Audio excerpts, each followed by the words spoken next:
Okay, time for a new video, and if this is the first video you've seen of mine, then thank you very much for checking it out. It is greatly appreciated. And if you are returning to my channel, then thank you very much for doing so. Again, that is much appreciated. As always, apologies for the average quality of these videos and for the fact that I don't really edit them, just because it's easier that way. So if I stumble over my words going forwards, I apologise in advance. As always, please respect my opinions, as I will with yours. So, today is yet another Melodifestivalen related video. That is the Swedish national selection for the Eurovision Song Contest. We have had 4 shows, the 4 semi-finals, where all 28 songs took to the stage. We have 2 shows left. At the time of recording this video, the second chance round, as it's known, will be tomorrow night, and it will take place at the Rosvalla Nyköping Event Centre in Nyköping, Sweden. 8 songs will face off against each other in 4 duels, and the winners will progress through to the grand final in just over a week's time in Stockholm. Before I get on to the duels and give you my opinions and all of that, I would like to briefly talk about semi-final 4, which took place last week on the 23rd of February in Lidköping. 7 songs, 2 straight through to the final, of course. 2 will take part again tomorrow night in the second chance round, and 3 were knocked out at the end of that evening. So, song 1 was Stormbringer by Pagan Fury. I had a feeling that this was going to be a bit heavier than your average Melfest song.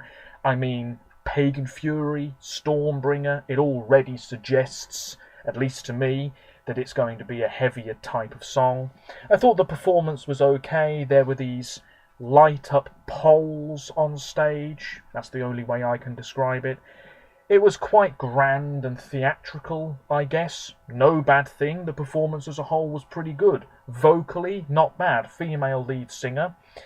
This came last, which is a bit harsh. I suppose this type of song is not for everybody.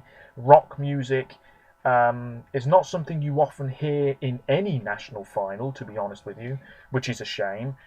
So yeah, 7th place, quite harsh, but also not massively surprising. I hope that they return, but it's unlikely. Song 2 was Shanna Day by Anton Hagman, his second Melfest entry. He debuted a few years before. This finished 6th with just over 600,000 votes. The performance was very average. I don't mind him, but the song was not good enough. It's as simple as that. Pop with a little bit of R&B thrown in, I guess. I'm not really sure how to describe it. It was quite colourful, but really quite forgettable, and I have nothing else to say about it, really. I'm not surprised it didn't qualify. Song 3 was Torn by Lisa Ajax. Now, when this song was revealed last week, people were raving about it, saying that it was a surefire contender for the Melfest win. And yet, it is going to be in the second chance round instead of just being performed in the final, you know, having qualified straight through to it. This song really is terrific. It's all about the voice. Lisa has a smashing voice. It's her first Melfest entry because she's appeared twice before. It's her first Melfest entry where we really get to see just what a good singer she is. We really get to hear what a great singer she is. She's still very young, but she's got so much experience. And yes, it's a ballad, and yes, it's just her on stage, and yes, maybe it is something that we've sort of heard before, but it's powerful, it's passionate. You can tell that she's really feeling every word that she sings. This is terrific, and I am genuinely very surprised that Lisa did not go straight through to the final. I'm disappointed in the Swedish public for not putting her through. Anyway, song 4. This is the other song that progressed through to the second chance round, so we'll be hearing it again tomorrow night. This is I Do, performed by Arvingarna, which I believe translates as The Heirs, Heirs. I didn't know that until last week. Anyway, this song, performed by a highly experienced band, celebrating 30 years in the business. They are good at what they do. They are charismatic, strong vocalists, at least the lead singer is. This performance was fun. I mean, the song is dated, it's old-fashioned, but you can get up and dance to it, and lots of people did, and lots of people will again tomorrow night. It was just fun. It's likeable. It's hard to dislike this entry. Yes, it wouldn't be very good for Eurovision, but I can see it appearing in the grand final. I really can. Bit of choreography, catchy, nice melody, not much else to say. Song 5, Bishara with On My Own. This is co-written by last year's Swedish representative Benjamin Ingrosso. Bishara, who is 16 years old. He's actually from Syria. I mean, for a 16-year-old, he did a very good job last week. He performed his song well. His vocals were pretty strong too. Sort of green lighting, if I recall. The song is very pleasant to listen to. It's not Dance You Off version 2. This is quite a gentle song and very nicely performed. But this should not be representing Sweden in Tel Aviv this year. We had it in 2016 with Franz, a young male singer with a rather simplistic song. We don't need it again. Sweden need to send a female soloist this year as far as I'm concerned. I know I'm not the only one who thinks that. This is not it. And maybe a lot of really young people voted for him. Maybe he has a huge amount of support from teenagers. I don't know. Maybe lots of girls find him cute. Maybe lots of guys find him cute. I don't know. What I'm saying is that I'm not surprised this song is in the final, but it shouldn't be winning, because there's much better on offer. Song 6, Kärleken finns kvar, which I believe means love is left, or love is what remains, something like that. Performed by Ann-Louise Hansson, returning once again, a Melodifestivalen veteran. And this song, much better than I anticipated. I think I underestimated her before sort of this time last week. Very sweet song, nice message behind it. The staging wasn't bad. She didn't move about too much, but there was this whole furniture set on stage. And I think Ann-Louise Hansson's daughter was one of the backing singers. Don't quote me on that. This whistling element to the chorus, it was just very sweet, very charming, and very nice to listen to. It finished 5th, which isn't bad. I think a lot of people just automatically assumed it would finish last because she's an older musician, which is just the wrong way to think about things. But 5th place, not bad at all. And then song 7, Too Late for Love by Jon Lundvik. Regardless of what happens in the grand final, he'll probably end up going to Tel Aviv because he's co-written the British entry this year. What can I say about this? He's the one to beat. Honestly, Victoria, yes. Lisa Ajax, I don't think it's happening for her now. I think we can forget about Jon Henrik Fjällgren. I don't think it's going to be him. Instead, the potential... Hanna Ferman-Liamu, yes, I think they can win. But realistically, I think Jon Lundvik's the man to beat. I think he's number 1 in Sweden at the moment. I'm not quite sure. I know his song is super popular. I can see why. What a performance this was. It's a great song.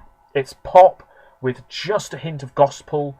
He's joined on stage by a bunch of female backing singers who did a smashing job. He's so confident, charismatic, likeable, all in black, great voice. My.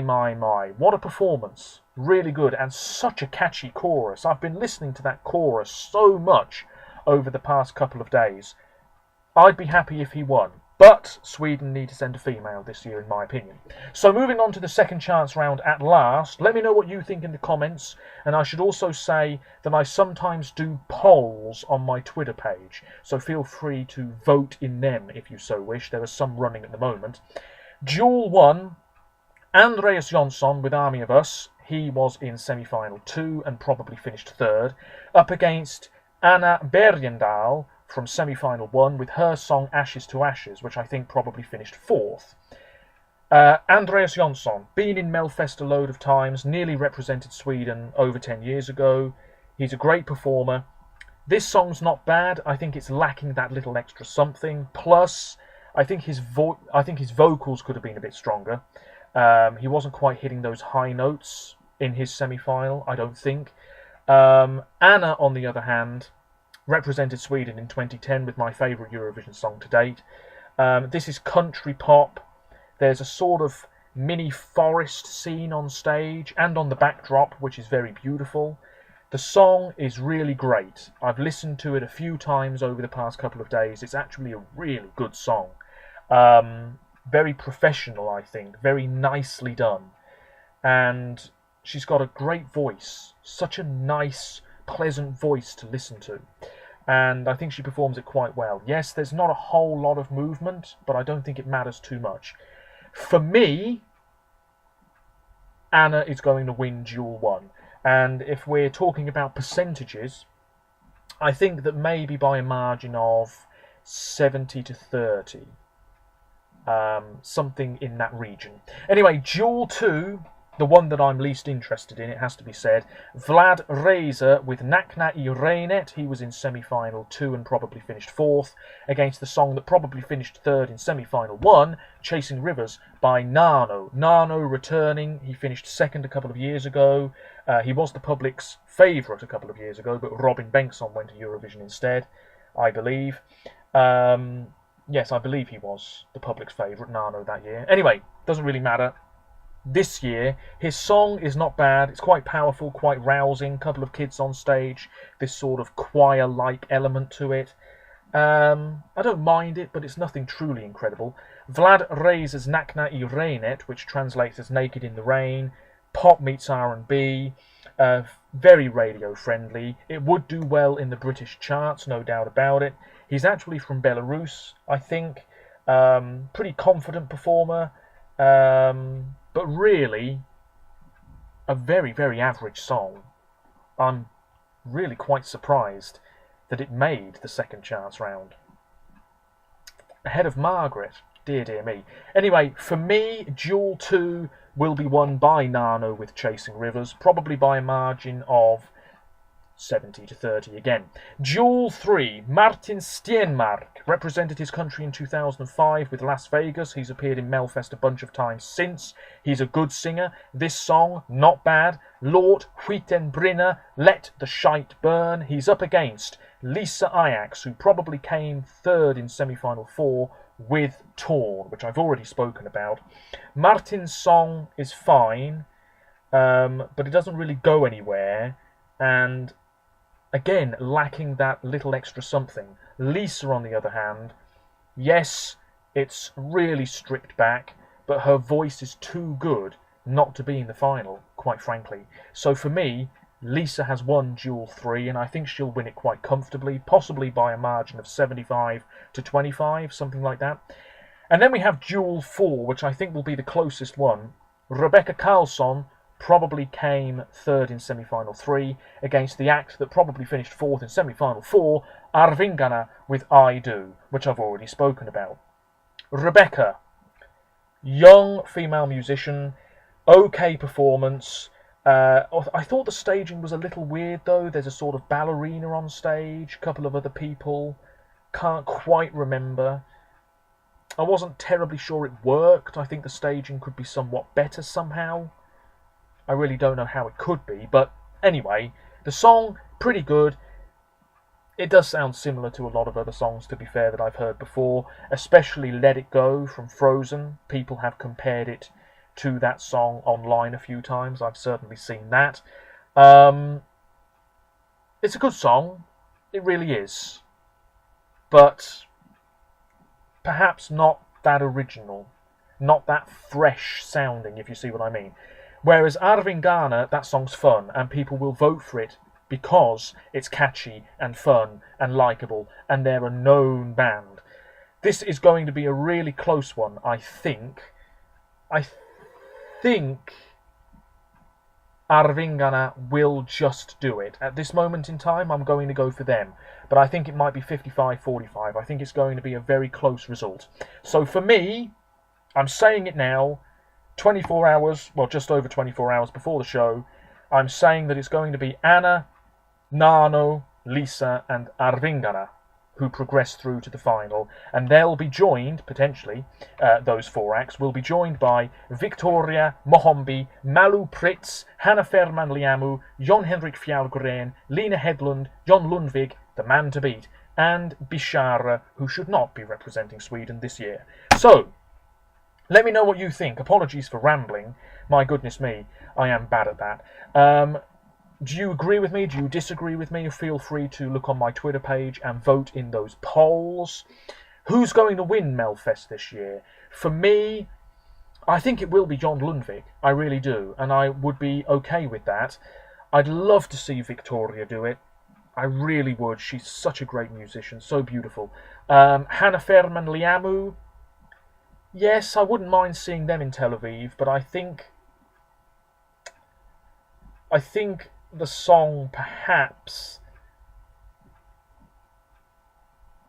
is not quite at that level yet where it might win the whole contest. I'm not sure. I know Mohombi is definitely up there with the bookmakers. Who knows? Maybe we'll have a shock. Lots of other countries have picked the wrong entry, so maybe we'll have Malu Pritz. I don't know. I wouldn't be against that because that song is pretty good, you know. Anyway, let me know what you think. I'll be making a video at some point soon where I do another Eurovision update. It's such a hectic time for Eurovision fans now, early March. So many countries have left it late to reveal their acts. Plenty of internal selections to go. Apologies, I'm stumbling over my words again. Yes, lots of songs to be revealed over the next 2 weeks. It's a busy, busy time. I don't think we've heard the winning song yet. Even in the national finals that are still to come, I don't think we've heard the winning song yet. And that's it. Let me know what you think. And until next time, apologies for rambling. And bye for now.